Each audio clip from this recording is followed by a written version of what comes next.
Sumama ka sa akin. Sir, bakit po ano pong kasalanan sa mayroong kaibigan Basta namin? sumama ka sa akin. Sir, Huwag kayo mangingialam. sir, Mangingialam. sir, wala po akong kasalanan.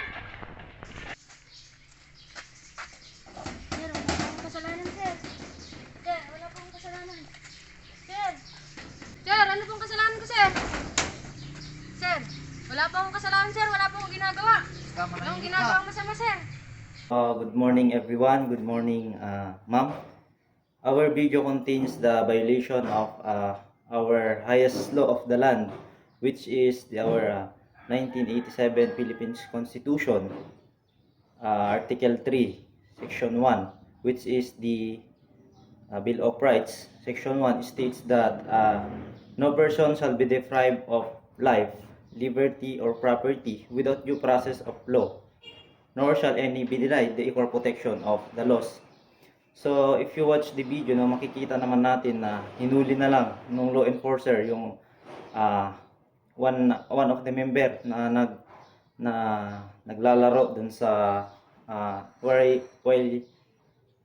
they are playing happily playing basketball.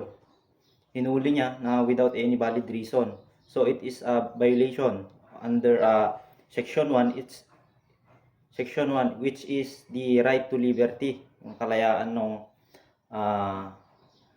participant na biktima dun sa nangyaring event na yon. Then, pwede rin siyang pumasok sa Section 2 na wala man lang siyang warrant na pinakita yung law enforcer. Hindi rin naman pupasok sa warrantless arrest. Kasi wala naman siyang ginawang kasalanan. Naglalaro lang naman yung yung biktima. Wala naman siyang nagawang kasalanan. Hindi naman papasok sa inflagrante delicto or caught in the act yung yung ginawa or yung gagawin sana pero wala namang nangyaring ganun. So it is a violation under Section 2, which is mayroong pang naganap na unlawful detention na kinulong man lang ng law enforcer yung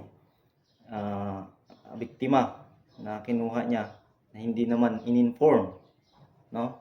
Hindi man lang in-inform kung anong kasalanan ng biktima na yon.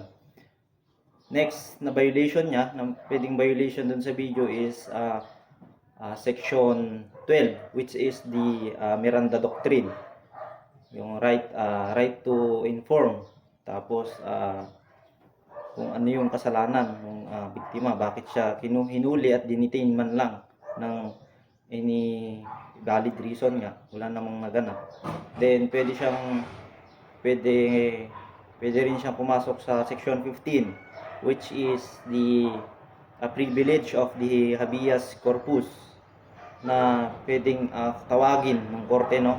Pwedeng ipatawag yung law enforcer na yon kung bakit niya dinitain or bakit niya hinuli ang taong yun. So yun yung mga violation na nandoon sa video namin.